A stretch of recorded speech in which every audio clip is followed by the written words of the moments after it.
Hay naku, napakasipsip na tao, grabe.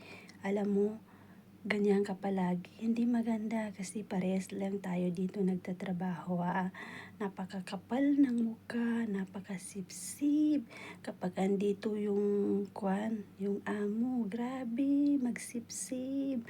Bakit ka ganyan? Bakit? Saan ka galing na Anong klase kang tao? Sana hindi mo yan ginagawa kasi parehas lang tayo, okay?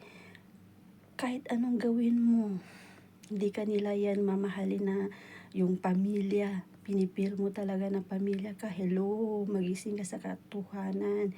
Hindi ka kapamilya dito kaya wag kang magsipsip. Kung ano yung nakikita mo, hayaan mo na. Wag ka na magsalita. Hindi yung kung ano-ano sinasabi mo. Okay? Tapos, nagdadamay ka pa. Kung uulitin mo, ay naku, baka puputulin ko na lang ang dila mo para matapos na.